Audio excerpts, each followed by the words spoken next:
Hello friends, जैसा कि आपको पता है हम लोग एमपी पुलिस के प्रीवियस ईयर के क्वेश्चन को सॉल्व कर रहे हैं। तो आज है हमारी जो शिफ्ट जो हमें सॉल्व करनी है 7 फरवरी की फर्स्ट शिफ्ट है। ठीक है, चलिए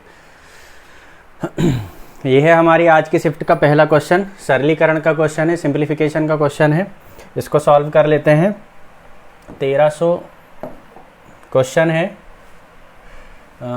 1320 माइनस 116 प्लस 34 डिवाइडेड बाई 2, तो ये कितना हो जाएगा 17, और ये दोनों ऐड हो जाएंगे तो कितना हो जाएगा ये 1337, और उसमें से कितना 116 माइनस करना है तो 100 घटा लेंगे तो कितना हो जाएगा 1237, 16 और घटा लेंगे तो कितना हो जाएगा 1221। तो करेक्ट आंसर इसका कितना हो जाएगा 1221। किसी ऑप्शन में दिया है क्या? 1221 नहीं दिया है चारों ऑप्शन में। एक बार दोबारा कर लेते हैं। 1320 माइनस 116 प्लस 34 डिवाइडेड बाई 2, तो सबसे पहले हमें करना पड़ता है डिवीज़न, तो ये कितना हो जाएगा 17। उसके बाद करना होता है एडिशन, तो एडिशन कहाँ पर है, चाहे इसमें इसको ऐड कर लो, तो मैं प्लस प्लस वालों को पहले ऐड कर ले रहा हूँ, तो कितना हो जाएगा ये 1337, और उसमें से 116 माइनस करना है, तो 1300 में से 100 गए, कितना हो गया 1237, और उसमें से 16 और चले गए तो कितना हो जाएगा 1221। तो इसका करेक्ट आंसर है 1221, जो चारों ऑप्शन में नहीं दिया हुआ है। ठीक है, तो इस क्वेश्चन के नंबर सभी स्टूडेंट को मिल गए होंगे। नेक्स्ट जो है, ये भी सिंप्लीफिकेशन का क्वेश्चन है, कर लेना आप। देखिए ये एक अच्छा क्वेश्चन है एवरेज का। 10 संख्याओं का औसत 23 है। यदि प्रत्येक संख्या में 4 की वृद्धि कर दी जाए तो नया औसत क्या होगा, है ना। तो जैसे कुछ भी औसत हो, जैसे 10 संख्याओं का औसत 23 है, 23 औसत होने का मतलब ये है कि 1 से लेके जो 10 तक जितनी भी संख्याएं हैं, मतलब फर्स्ट, सेकंड, थर्ड, फोर्थ, इसका मतलब ये है ना, 1 का मतलब फर्स्ट और 10 का मतलब 10th, ये संख्याएं हैं। ये सारी संख्याओं का औसत 23 होने का मतलब ये है कि इन सभी का मान ऑन एन एवरेज कितना है 23 23 23 23 23 23 है। इस तरीके से है। वो बोला सभी में 4 की वृद्धि कर दें, तो सभी में क्या हो जाएगा 4 4 4 4 बढ़ जाएगा। तो सब में जब 4 4 बढ़ जाएगा तो सारी ऑन एन एवरेज कितनी हो जाएंगी 27 हो जाएंगी। तो एवरेज कितना हो जाएगा हमारा 27 हो जाएगा। ठीक है, इसको ऐसे समझे हम कि मान लो एवरेज 23 है, 10 संख्याएं हैं और सभी में 4 4 की वृद्धि की, तो टोटल कितने की वृद्धि हो जाएगी 40 की, और संख्याएं कितनी है 10, तो औसत में कितने की वृद्धि हो जाएगी 4 की। तो करेक्ट आंसर कितना हो जाएगा 27। ठीक है, जितने की वृद्धि हो, जितने की कमी हो, जितना गुना हो, जितने का भाग हो, औसत में भी उतने का भाग कर देते हैं। जैसे इस क्वेश्चन में ये बोलता है कि औसत 23 है और प्रत्येक में 4 की वृद्धि की जगह क्या करते हैं हम 4 की कमी। ठीक है, अगर हम 4 की वृद्धि की जगह कर देते 4 की कमी, तो भी तब हमारा आंसर कितना हो जाता 19 हो जाता। 23 में से 4 गए 19। ठीक है, चलिए नेक्स्ट क्वेश्चन करते हैं। ये भी एक अच्छा क्वेश्चन है। 3 प्रकार की चीनी ₹2.26, ₹2.28 और ₹2.32 रुपये प्रति किलोग्राम एक साथ मिलाकर बेचा जाता है। 2.3 रुपये प्रति किलोग्राम चीनी को किस अनुपात में मिलाया जाना चाहिए। हिंदी में समझ में नहीं आ रहा है, इसमें इंग्लिश में यहाँ पे साफ लिखा हुआ है कि in what ratio should the sugar mixed, है ना।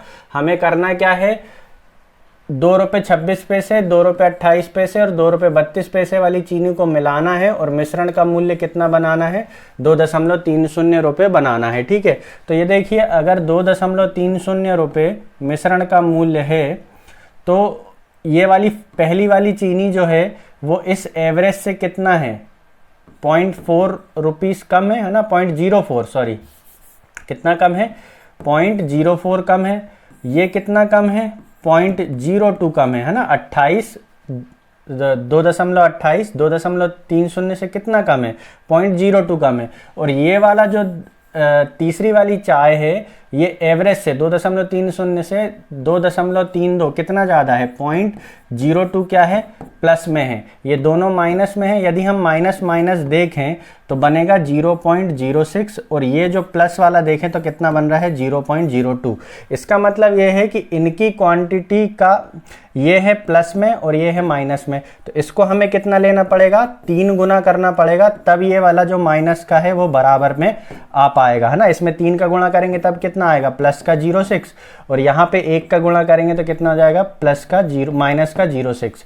तो रेशियो क्या बन रहा है, 3 और 1 का, है ना। तो ये जो संख्याएं, ये जो चीनी है, देखो सीधी सी बात है, यदि मैं 1-1 किलो ले लूं, यदि मैं 1-1 किलो लें तो पहले वाली चाय में है 0.02 की कमी, दूसरे वाली चाय में है 0.04 की कमी, सॉरी पहले वाले में है, ये दूसरे वाले में आगे पीछे हो गया, और तीसरे वाले में है 0.02 की अधिकता, है ना। यदि हम इनको मिलाकर देखें तो 0.06 की कमी आ रही है और यहाँ पर 0.02 की अधिकता आ रही है। इसका मतलब यह है कि इसका 3 गुना, है ना, इसका 3 गुना इनके 1 गुने के बराबर होगा। मतलब पहली वाली चाय 1 अनुपात, दूसरी वाली चाय 1 अनुपात और तीसरी वाली चाय तीसरे अनुपात में मिलाना पड़ेगा। ठीक है, ये सबसे बेसिक तरीका, मतलब सबसे अच्छा तरीका है। बेसिक तरीके से करोगे तो काफ़ी लंबा सॉल्यूशन बनेगा इसका। तो 1:1:3 का अनुपात होना चाहिए। करेक्ट आंसर दिया है इसने डी, और डी में क्या है, 2:2:1, 2:2:6। इसका मतलब 2 से काट दो, 2 एकम 2, 2 एकम 2 और 2 तिया 6। तो क्या अनुपात बन रहा है, 1:1:3। मतलब करेक्ट आंसर क्या है, डी। एक अच्छा क्वेश्चन था जो स्टैंडर्ड डेविएशन से सॉल्व किया हमने, डेविएशन मेथड से सॉल्व किया, देख लिया हमारे एवरेज से कौन कितना ज़्यादा कितना कम है और उसी प्रोपोर्शन में उनको मिला दिया। नेक्स्ट क्वेश्चन है हमारा, 17 किलो चीनी की कीमत 210 रुपये प्रति किलोग्राम को 7 किलो चीनी के साथ मिलाया जाता है, जिसकी कीमत 110 रुपये प्रति किलोग्राम है। मिश्रण का औसत क्या है। हिंदी में बड़ा अजीब अजीब सा लिखा हुआ है, इंग्लिश में समझ के क्वेश्चन यही समझ में आया है कि 210 रुपये प्रति किलोग्राम वाली 17 किलो चाय है और 110 रुपये किलो वाली 7 किलो चाय है। इन दोनों चायों को मिलाकर जो मिश्रण बना है हमें उसका औसत मूल्य बताना है। ठीक है, तो पहला तरीका हम इसको एलिगेशन से कर लें या बेसिक से कर लें। पहले 17 शून्यम शून्य, 17 एकम 17 के 7 हासिल का 1, 17 दूनी 34 और 1 35, और यहाँ पे कितना हो जाएगा 770। तो 35 7 42, 42 140, 4340। ये बन गया हमारा कीमत किसकी, 17 किलो 210 रुपये वाला, 7 किलो 110 रुपये वाला। इनका टोटल कीमत कितनी आ गई हमारी, 2340 रुपये। और हमारे पास मटेरियल कितना इकट्ठा हो गया, पहला वाला 17 और दूसरा वाला 7, मतलब टोटल कितने किलो इकट्ठा हो गया है, 24। 4 से काट दो 6 बार, 4 एकम 4 नहीं जा रहा, 4 अट्ठे 32 बचेगा 2, 4 पंजे 40। 6 से काट दो, 6 एकम 6 बचेगा 4, है ना, 6 8 48, है ना। फिर नहीं जा रहा दशमलव, तो 180 दशमलव, है ना, नहीं जा रहा तो 0 लगाएंगे फिर दशमलव लगाएंगे, तो कितना हो जाएगा 180.83। ठीक है, ये हो गया हमारा। ये ऐसे ही करना है इसको। एक दूसरा तरीका और है कि हम एलिगेशन से कर लें। एलिगेशन से कैसे करेंगे, एलिगेशन से हम ऐसे करेंगे कि 17 kg है A और B कितनी है 7 kg। इसका मूल्य कितना है 210 रुपये, इसका मूल्य कितना है 110 रुपये। इनको मिला के एक मूल्य बनेगा, वो होगा मिश्रण का मूल्य, और फिर हम इसको ऐसे सॉल्व कर लेंगे। तो 210 बड़ा है तो कितना हो जाएगा 210 माइनस एक्स, और यहाँ x इससे छोटा होगा तो x माइनस 110। ये जो बीच वाली संख्या होती है वो किस दोनों में से एक से बड़ी और एक से छोटी होती है। तो 210 और 110 में से 210 से छोटी होगी और 110 से बड़ी होगी। तो जो बड़ी संख्या होती है, जब ये 210 से छोटी है तो 210 में से x को घटाएंगे, और 110 से बड़ी है तो इससे 110 को घटाएंगे। ये बना। फिर इसके बाद क्या करते हैं हम, ये वाला और ये वाला, इनका अनुपात इनकी मात्राओं के अनुपात के बराबर होता है। तो कितना हो जाएगा x माइनस 110 के बटे में 210 माइनस एक्स, और बराबर में कितना हो जाएगा 17 के बटे में 7। इसको जब सॉल्व करेंगे तो x की वैल्यू आ जाएगी 180.83। ये हमारा आंसर होगा। तो एलिगेशन में थोड़ा सा कॉम्प्लिकेट हो रहा है। जो भाई व्यवहारिक जीवन में जैसा हम करते हैं, व्यवहारिक जीवन के हिसाब से हम इसको वैसे करेंगे। 210 की 17 किलो, 210 की 17 किलो, ठीक है, और 110 की 7 किलो, दोनों को मिलाया, कुल कीमत बनी 4350। सामान कितना इकट्ठा हो गया? 24। तो एवरेज कीमत कितनी आ गई? 180.83। ठीक है, ऐसे करना है। चलिए नेक्स्ट क्वेश्चन करते हैं।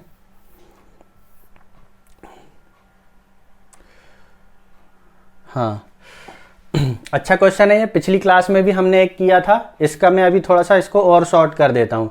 दो बर्तन ए और बी हैं। बर्तन ए में 105 लीटर शुद्ध दूध है और बर्तन बी में 85 लीटर शुद्ध पानी है।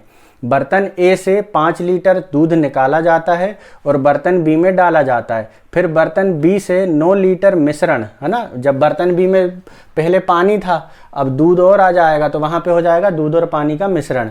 फिर हम मिश्रण निकालेंगे कितना? 9 लीटर, और उसको काय में डाल देंगे? बर्तन ए में डाल देंगे। फिर हमसे पूछा है कि ए में दूध की मात्रा और बी में पानी की मात्रा का क्या अनुपात होगा। ठीक है, तो क्वेश्चन पिछली क्लास जैसा ही है, एक बार देख लेते हैं। ए में है 105 लीटर दूध, बी में है 85 लीटर पानी। ठीक है, तो जब हम इसमें 5 लीटर यहाँ से निकालेंगे, तो जब 5 लीटर यहाँ से निकालेंगे तो यहाँ क्या हो जाएगा? 100 लीटर दूध बचेगा और यहाँ पे हो जाएगा 85 लीटर पानी और 5 लीटर क्या हो जाएगा? दूध हो जाएगा। ठीक है, अब जब हम इसमें से 9 लीटर मिश्रण निकालेंगे तो वो 9 लीटर किस अनुपात में निकलेगा? 5 एकम 5 और 17 पंजे 85, 17 और 1 के अनुपात में निकलेगा। तो 17 और 1 कितने अनुपात हो गए? 18, और निकला कितना है? 9 लीटर दूध। तो 18 पे वैल्यू 9 है, इसका मतलब ये है कि 1 पे वैल्यू 0.5 है। तो पानी कितना यहाँ से हमारा दूध कितना निकलेगा? 0.5। यहाँ पे दूध कितना निकलेगा? 0.5, और बाकी का बचा जो 9 में से कितना है वो 8.5 क्या होगा हमारा? 8.5 क्या होगा हमारा? वो होगा पानी। फिर हम इसको क्या करेंगे कि यहाँ पे भेज देंगे, तो यहाँ पे दूध कितना हो जाएगा? दूध यहाँ पे पहले से दूध कितना है? 100, और यहाँ से आधा लीटर और आएगा तो कितना हो जाएगा? 100.5। और यहाँ पर बी में पानी कितना बचेगा? बी में जो पानी बचेगा वो बचेगा हमारा, देखो 85 है और उसमें से भी 8.5 चला जाएगा तो कितना बचेगा? ये 8 और चला जाएगा, मतलब 77, और एक जो 76.5। तो यहाँ पे ऑप्शन, अभी हमसे क्या पूछा है? बर्तन ए में शुद्ध दूध की मात्रा। तो बर्तन ए में शुद्ध दूध की मात्रा कितनी हो जाएगी? 100.5। ठीक है, और बर्तन बी में शुद्ध पानी की मात्रा, तो बर्तन बी में शुद्ध पानी की मात्रा कितनी हो जाएगी? 76.5। 0 से 0 काट दिया, 5 से काटो, 5 एकम 5, बचेगा कितना? 2, 5 25, बचेगा 1, 5 दिया 15। तो बटे में 153 वाला कौन सा ऑप्शन है? बटे में 153 वाला डी ऑप्शन है, 153, और वहीं कोई डबल ट्रिपल है नहीं है, और ये संख्या कटने भी नहीं वाली है। 153 किसी संख्या से नहीं कटेगा। ठीक है, तो करेक्ट आंसर कितना हो जाएगा मेरा? डी ऑप्शन में 153 वाला, देख लेना। ठीक है, चलिए हाँ, नेक्स्ट क्वेश्चन है हमारा, यदि 3, 4, 6, 5, 7 और x का औसत 6 है तो x का मान ज्ञात करें। ठीक है, तो मैं अपने तरीके से बता देता हूँ। 3, 4, 6, 5, 7 और एक संख्या है x, और इन सभी का औसत कितना है? 6 है। तो ये एवरेज से कितना कम है? 3 कम। ये कितना है? 2 कम। यहाँ पे कुछ नहीं, यहाँ पे 1 कम, और यहाँ पे 1 ज़्यादा। तो 1 ज़्यादा 1 कम एडजस्ट हो गया, बचा कितना? 5 की कमी। तो ये 5 की कमी को कौन एडजस्ट करेगी? ये संख्या। तो 6 से 5 ज़्यादा होगा, कितना होगा? 11 होगा। x का मान कितना होगा? 11 होगा। Correct option C. ठीक है, बाकी आप सबको जोड़ के भाग दे के निकाल लेना, है ना। एक ये अच्छा क्वेश्चन है, 15 संख्याओं का औसत 10 है और अन्य 10 संख्याओं का औसत 15 है, कुल संख्याओं का औसत ज्ञात कीजिए। देखिए, सबसे पहले मैं आपको बेसिक से बता दूं, 15 संख्याओं का औसत कितना है? 10, मतलब इनका योग कितना हो जाएगा? 150। 10 संख्याओं का औसत कितना है? 15, तो यहाँ भी कितना हो जाएगा? 150। तो टोटल कितना हो गया भाई? सभी संख्याओं का योग कितना हो गया? 300, और संख्याएं कितनी हो गई हैं? 15 और 10 25। तो औसत कितना हो जाएगा? 12, है ना। 25 से काटेंगे कितनी बार कट जाएगा? ये 12 बार। ठीक, ये हो गया एक तरीका। दूसरा तरीका, है ना, दूसरा तरीका हमारा ये है कि भाई 15 संख्याएं हैं, 15 संख्याओं का औसत है 10 और 10 संख्याओं का औसत है 15, ये हमारा एवरेज है। ठीक है, तो हम मान लेते हैं मन से कि हमारा एवरेज 10 ही है। ठीक है, तो ये वाली जो 10 संख्याएं हैं इनका औसत कितना है, 5 ज़्यादा है, तो 10 संख्याओं का 5 ज़्यादा मतलब टोटल कितना ज़्यादा है, 50 ज़्यादा है। और संख्याएं कितनी है, 15 और 10 25, तो ये 50 कितनों में एडजस्ट होंगे, 25 संख्याओं में एडजस्ट होंगे। तो एक के हिस्से में कितनी आएगी, 2, तो पूरा हमने माना था 10 और एक के हिस्से में 2 और आ गई, तो कितना हो गया एवरेज हमारा, 12। ठीक है, एवरेज हमारा कितना हो गया है, 12। तो करेक्ट आंसर यहाँ पे हो जाएगा 12। चलिए नेक्स्ट क्वेश्चन करते हैं।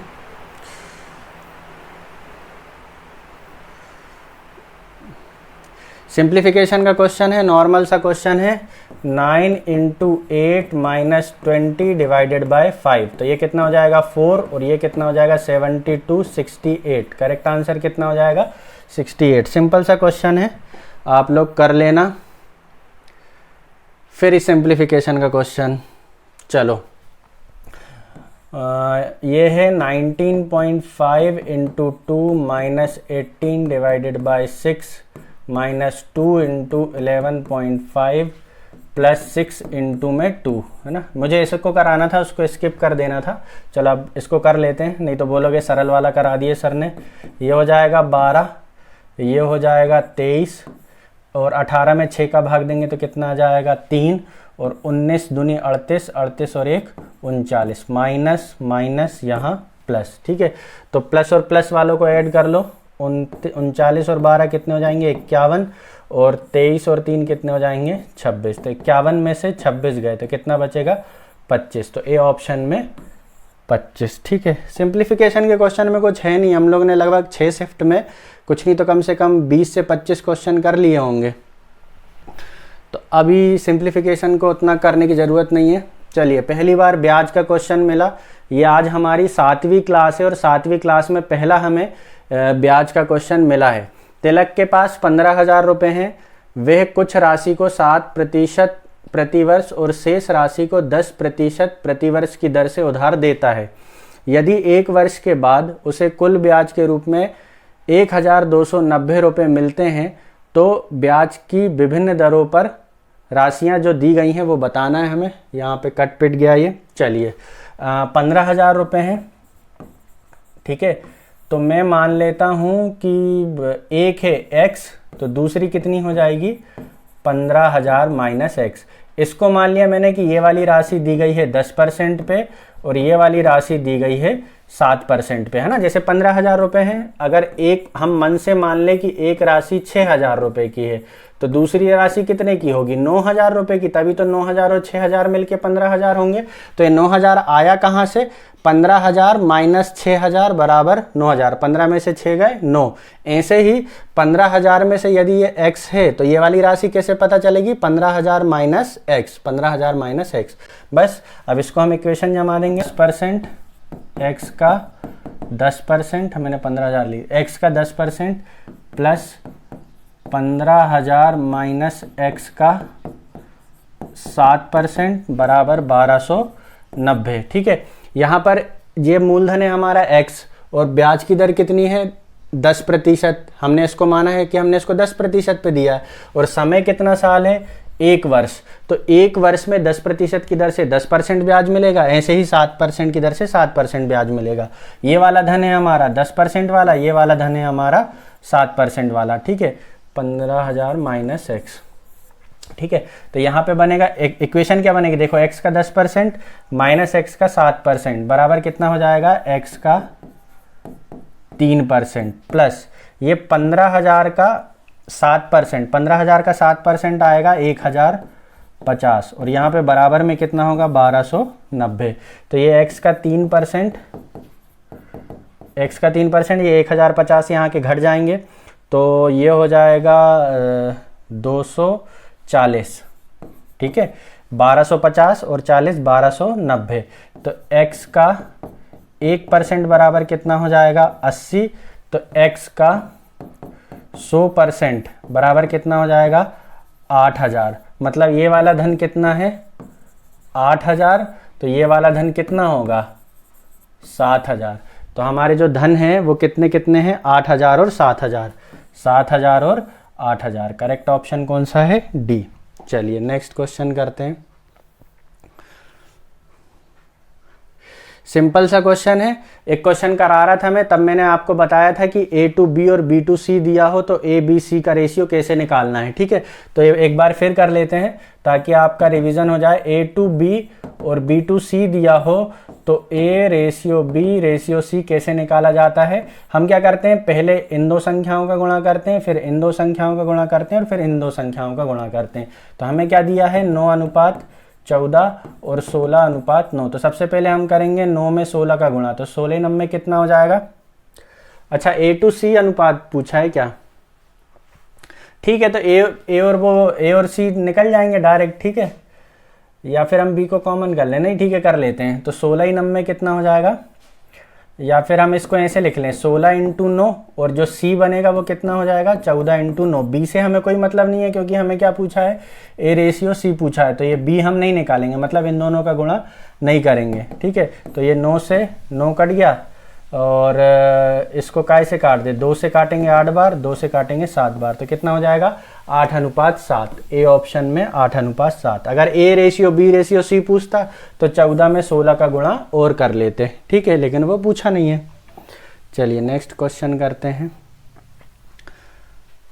हाँ, ये क्वेश्चन भी ठीक है, सिंप्लीफिकेशन का है, लेकिन सिंप्लीफिकेशन से नहीं होगा, ये अप्रॉक्सीमेशन से होगा। ठीक है, देखो क्वेश्चन है 17.89 × 51.01 डिवाइडेड बाय 16.91 प्लस 108.02 का whole square equal to question mark plus 98 × 73। ये क्वेश्चन है हमारा, ये क्वेश्चन है। ठीक है, अब देखिए यहाँ पे 17.89 को लिख लिया मैंने 18 प्लस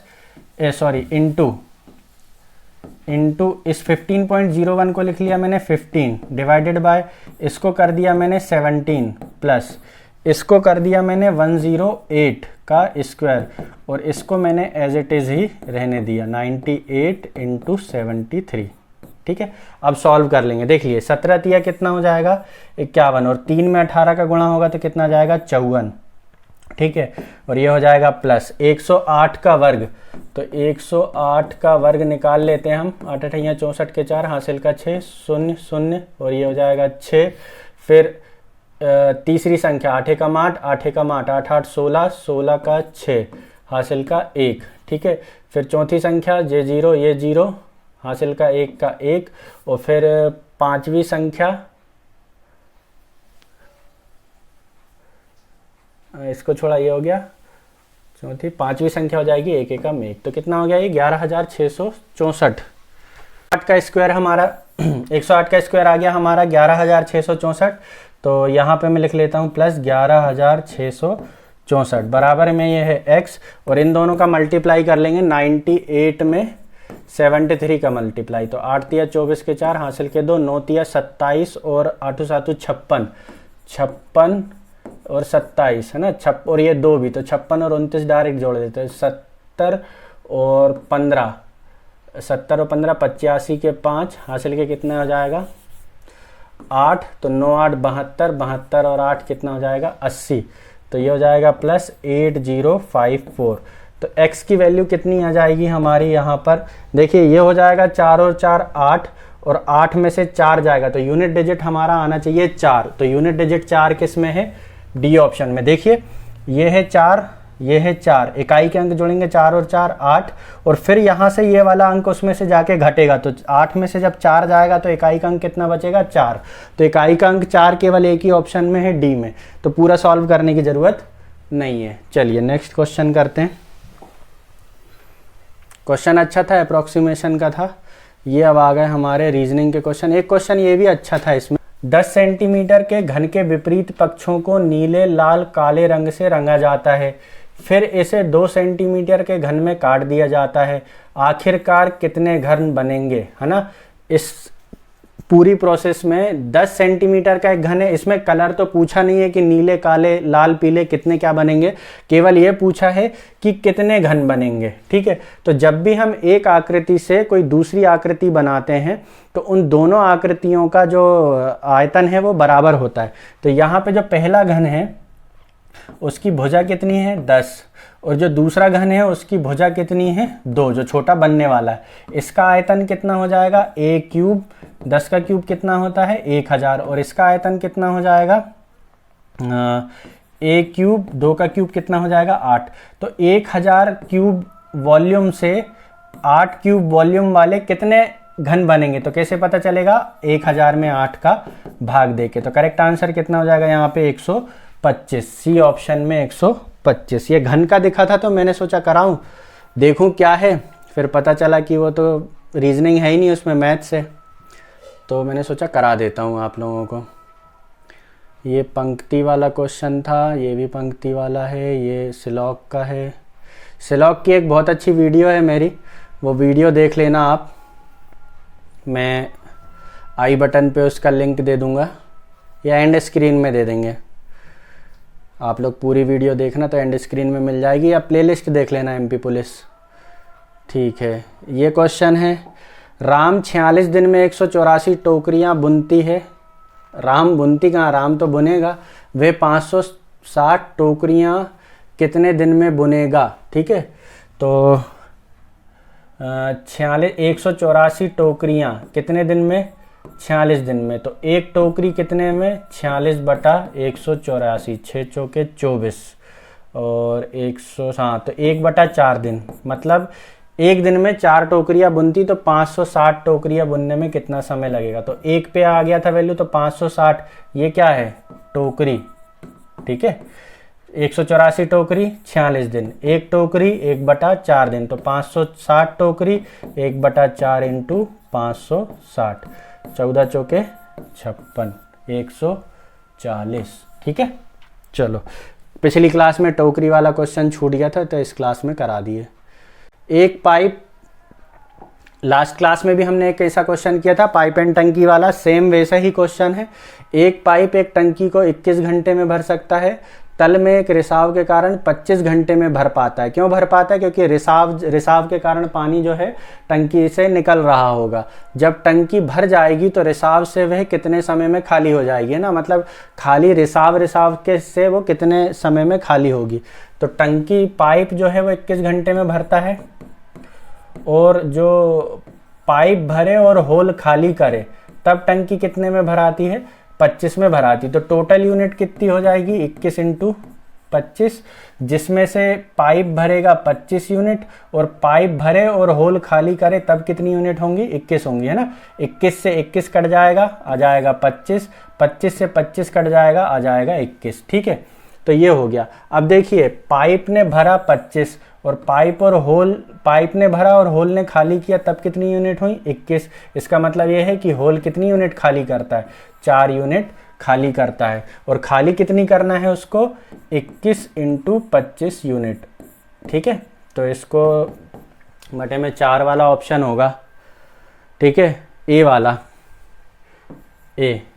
ठीक है, 525 बटे 4 सॉल्व कर लेना अगर करना हो तो। Calculate the hemisphere radius if its surface area is 798, है ना। एक अर्धगोले का सरफेस एरिया दिया हुआ है 798, हमें बताना है कि उसका सतह, उसकी त्रिज्या क्या है। तो उसकी त्रिज्या निकाल लेंगे।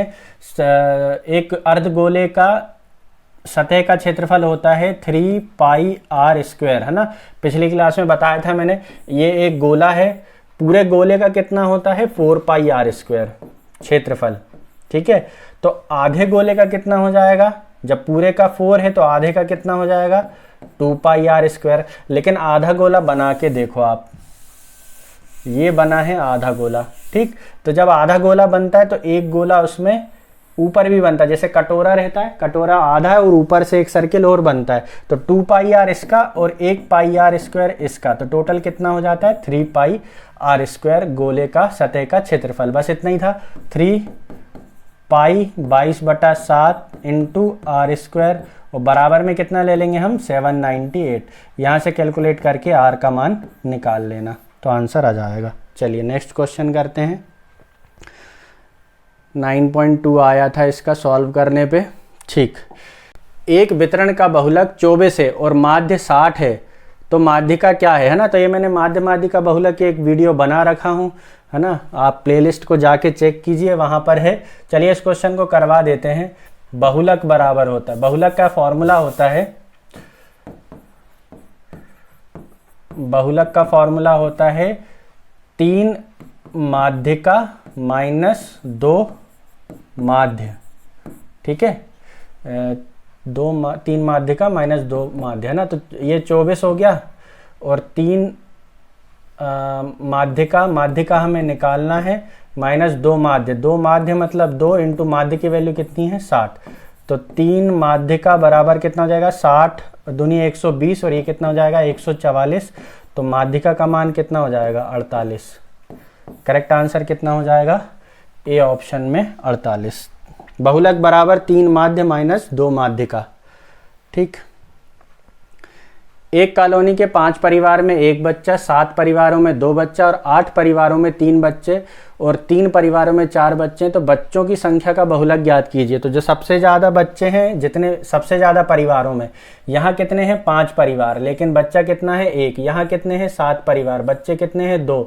यहाँ कितने हैं 8 परिवार, बच्चे कितने हैं 3। यहाँ कितने हैं 3 परिवार, लेकिन बच्चे कितने हैं 4। तो 8 परिवार वाला मैक्सिमम है और उसमें बच्चे कितने हैं 3। तो करेक्ट आंसर कितना हो जाएगा 3। इसको करने का एक तरीका और है मेथड से, लेकिन जब आपको सिंपल पता है बिना कोई मेथड के तो उसी से करें, हम काय के लिए परेशान हो। ए बी की तुलना में 3 गुना अच्छा कारीगर है। सी अकेले एक घर को पेंट करने के लिए 48 दिनों का समय लेता है। एक साथ काम करते हुए ए बी और सी को उस घर को पेंट करने में 16 दिन लगते हैं। उस घर को पेंट करने के लिए देखिए या तो ए का पूछा होगा या बी का पूछा होगा, क्वेश्चन पूरा है नहीं है इसमें। ठीक है, कर देते हैं। ए बी की तुलना में 3 गुना अच्छा कर्मचारी, मतलब अगर ए बी 1 यूनिट करे तो ए कितनी यूनिट करेगा 3 यूनिट करेगा। सी अकेला कितने में करता है 48 दिनों में, और ए बी और सी मिलकर कितने दिनों में करते हैं 16 दिन में। तो इन तीन दोनों का एलसीएम 16 और 48 का एलसीएम कितना जाएगा 48। ये करेगा 1 तो ये कितना कर देगा 3। ठीक है, तो जब ये हो जाएंगी 3 तो देखो सी की हो चुकी है 1 यूनिट, तो बची कितनी 2। और ये दोनों में बोला है कि इनकी काम करने की क्षमता का अनुपात कितना है 1 और 3 का। तो 1 और 3 4 क्षमता मिलकर करते हैं 2 यूनिट। तो 1 पे वैल्यू कितनी हो जाएगी 0.5। इसका मतलब ये है कि बी करेगा 0.5 यूनिट और ए अकेला करेगा 1.5 यूनिट। हमसे क्वेश्चन में पूछा लेकिन पता नहीं क्या पूछा है, ऑप्शन क्या दिया है ए 32। तो इसका मतलब ये है कि हमसे ए का पूछा होगा कि ए कितने दिनों में काम को करेगा। ए इस काम को अकेला कितने दिनों में करेगा। तो टोटल यूनिट कितनी है 48 और ए अकेला कितनी करता है 1.5। तो कितना समय लगेगा तो करने के लिए कुल काम 48 बटे एक दिन का काम 1.5, पॉइंट हटाया लगा दिया 0, 5 से काट दिया 3 बार, 5 नम 45, 5 नम 45 बचेगा 3, 5 छिक्का 30, फिर 3 से काट देंगे तो कितनी बार कटेगा 32 बार। तो करेक्ट आंसर हो जाएगा मेरा ए ऑप्शन में, ए 32 दिन में करेगा। ठीक है, इस टाइप का है क्वेश्चन। पीडीएफ सही से सेट नहीं है इसकी। हाँ, ये एक अच्छा क्वेश्चन है। यदि 100 और 101 के बीच किसी पूर्णांक के अंकों को जोड़ें और उसी पूर्णांक के अंकों से उसको घटा दें तो परिणामी संख्या हमेशा निम्नलिखित में से किससे विभाज्य होगी। ठीक है, तो जैसे मान लो 100 है, जैसे मान लो 101 है। 101 करना क्या है, हमें एक संख्या है उसके अंकों को जोड़ना है। तो 1 0 और 1, 1 0 1 और 1 में 1 जोड़ेंगे तो कितना हो जाएगा 2। इसमें से 2 को घटा दो तो कितना आ गया 99। तो ये संख्या किससे विभाजित है, किससे विभाजित है 9 से विभाजित है। ठीक है, ऐसे ही मान लो मैं 103 ले लूँ। 103 में क्या जोड़े 3 और 1 4, 4 को घटा दो तो कितना आ जाएगा 99। किससे विभाजित होगा 11 और 9 से। ठीक है, उसके बाद हम जैसे मान लो 117 ले लें। 117 को घटाएं 7 2 1 और 1 2, 2 और 7 कितना हो जाएगा 9। 9 जब हम इसमें से घटाएंगे तो कितना आ जाएगा ये 108, और 108 में 8 और 1 9, तो ये संख्या किससे विभाजित है 9 से ही विभाजित है। तो अगर मुझे तरीका नहीं पता है तो मैं ऐसे कर मन से संख्याएं मान के और उसको ऑप्शन से कर लूंगा। तो डी पे वैल्यू कितनी हो गई है 9, ये हो गया हमारा करेक्ट आंसर। ठीक, ये हो गया। दूसरा तरीका ये है कि कोई भी एक संख्या हो, जैसे मान लो 2 अंक की एक संख्या है 10x प्लस वाई, इकाई का अंक मैंने मान लिया हूँ y है, जैसे संख्या है xy, जैसे 51 है। 51 कैसे आएगा, 1 में 1 का गुणा और 5 में 10 का गुणा, तो कितना हो जाएगा ये 50 और ये 1 मिलके कितना बनेगा 51। ठीक है, जैसे 83 है तो इकाई का अंक है 3, तो 3 में 1 का गुणा, दहाई का अंक है 8, तो 8 में 10 का गुणा, तो कितना हो गया ये 83। तो हमें क्या करना पड़ता है, इकाई के अंक में 1 का गुणा, दहाई के अंक में 10 का गुणा, और दोनों को क्या करते हैं जोड़ते हैं, तब बनती है हमारी संख्या। तो संख्या हमेशा बनेगी 10x प्लस वाई, और इसमें से जब भी आप x प्लस वाई को घटाओगे, ठीक है, x प्लस वाई को जब घटाओगे तो y से y कट जाएगा और एक ही x माइनस हो जाएगा 10x में से, तो कितना बचेगा 9x। तो ये संख्या हमेशा किससे विभाजित होने वाली है 9 से विभाजित होने वाली। तो करेक्ट आंसर यहाँ पे कितना हो जाएगा डी ऑप्शन में 9। ठीक है, चलिए नेक्स्ट क्वेश्चन करते हैं। हाँ, ये भी एक अच्छा क्वेश्चन है। हमने 3 संख्याओं वाला किया था अभी, 4 संख्याओं वाला किया था, अभी ये 5 संख्याओं वाला आ गया। पिछली क्लास में या शायद 4th क्लास में किया था। 5 संख्याएं दी हुई हैं, उनमें से किन्हीं 2 संख्याओं के युग्म का HCF कितना है 4 है, और सभी 5 संख्याओं का LCM 27,720 रुपये है, 27,720 है। तो उन सभी 5 संख्याओं का गुणनफल क्या करो, ज्ञात करो। तो LCM इंटू SCF बराबर होता है संख्याओं का गुणनफल। ठीक है, जितनी भी संख्याएं हों।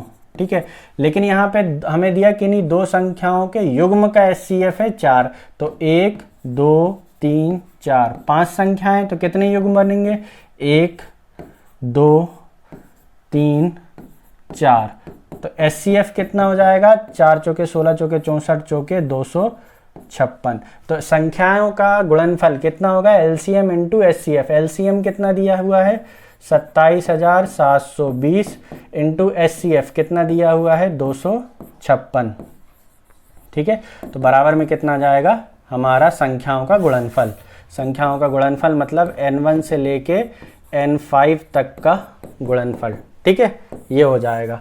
तो हमें संख्याओं का गुणनफल करना है। देखो 256 में 0 का गुणा करेंगे तो कितना हो जाएगा 0। फिर 256 में जब 2 का गुणा करेंगे तो 6 दूनी 12, इकाई का अंक क्या आएगा 2, तो इकाई का अंक 2 और इकाई का अंक तो 2 3 ऑप्शन में दिए हुए हैं। ठीक है, तो पूरा गुणा करना पड़ेगा इसको। ठीक है, 27,720 256, ये हो गया 0, 6 दूनी 12, ये हो गया 12 का 2 हासिल का 1, 7 6 42, ये हो गया 0, 42 और 10 52 और 1 53 का 3, लास्ट के 3 डिजिट 320, यहाँ पे है 320, बी ऑप्शन में भी है 320, है ना, सी और डी में नहीं है। तो चौथा वाला कैलकुलेट करना पड़ेगा। तो चौथा ये हो गया 0, ये हो गया 0, और 7 पना 35, 35 और 4 39, 39 और यहाँ पे कितना था 7 था, तो 39 और 7 46 का 6, है ना। तो कौन सा ऑप्शन बन रहा है, ए ऑप्शन बन रहा है। ठीक है, तो करेक्ट आंसर कितना हो जाएगा ए। गुणा करके देख लेना, 7,720 में 256 का गुणा करना, यही आएगा 7096320। ठीक है, चलिए नेक्स्ट क्वेश्चन करते हैं। नेक्स्ट क्वेश्चन है हमारा, यदि किसी वर्ग का क्षेत्रफल 256 सेंटीमीटर स्क्वायर है तो भुजा का मान ज्ञात कीजिए। सिंपल सा क्वेश्चन है, ए स्क्वायर बराबर 256, तो ए बराबर कितना 256 का स्क्वायर रूट 16। चलिए नेक्स्ट क्वेश्चन करते हैं, 256 का स्क्वायर रूट निकाल लेंगे। ये भी सिंपल सा क्वेश्चन है, यदि एक वर्ग पी क्यू आर एस के विकर्ण पी आर की लंबाई 4.4 है तो वर्ग का क्षेत्रफल ज्ञात कीजिए। जैसे ये एक वर्ग है, इसके विकर्ण की लंबाई हमें दे रखी है 4.4, है ना। तो वर्ग के विकर्ण का फॉर्मूला क्या होता है a√2, और वो दिया कितना है 4.4। तो हमें a की वैल्यू निकालने 4.4 अपॉन में √2। हमें से क्या पूछा है? क्षेत्रफल। तो क्षेत्रफल क्या होता है? a का स्क्वायर, तो इसका स्क्वायर कर लेते हैं 4.4 अपॉन में √2। तो √2 मिलके कितना हो जाएगा? 2, और 2 से जब 4.4 को काटेंगे तो वो कितने टाइम कटेगा? 2.2 टाइम कटेगा। अब 2.2 में 4.4 का मल्टीप्लाई करना है, 4.4 में 2.2 का मल्टीप्लाई करना। तो 4 दूनी 8, 4 दूनी 8 और 8 16 का 6, हासिल का 1, 4 दूनी 8 और 1 9, और 1 और 1 2 अंक बाद दशमलव, तो 9.68।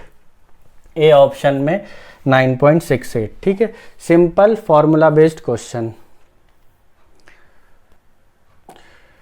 नेक्स्ट क्वेश्चन है हमारा, रीता और सीता की वर्तमान आयु 5:3 के अनुपात में है, और अब से 5 वर्ष बाद उनकी आयु 10:7 के अनुपात में होगी। सीता की वर्तमान आयु ज्ञात कीजिए। बहुत सारे क्वेश्चन कर चुके हम लोग ऐसे।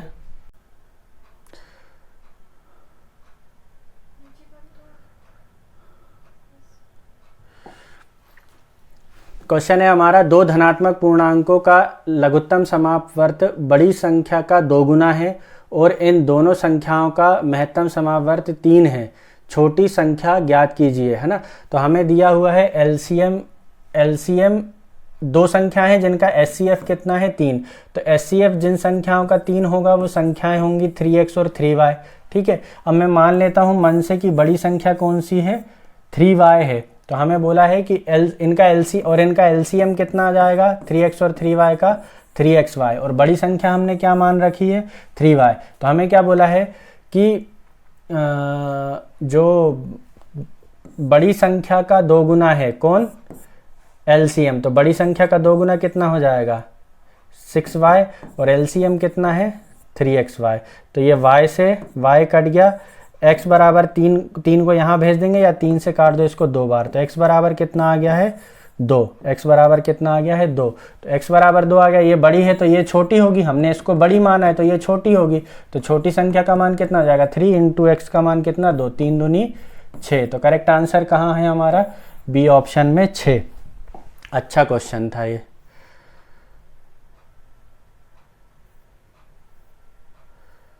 चलो, ये रीजनिंग के क्वेश्चन थे। तो ये हमारा आज का शिफ्ट था। 7 फरवरी का हमने आज फर्स्ट शिफ्ट का पेपर सॉल्व किया है, जो काफ़ी अच्छा शिफ्ट था, और इसी तरीके से हम आगे भी शिफ्ट करते रहेंगे। आपकी प्रैक्टिस होती रहेगी, इसलिए चैनल से जुड़े रहिए और वीडियोस को प्लीज़ पूरा देखिए। चलिए, जय हिंद, जय भारत, थैंक यू।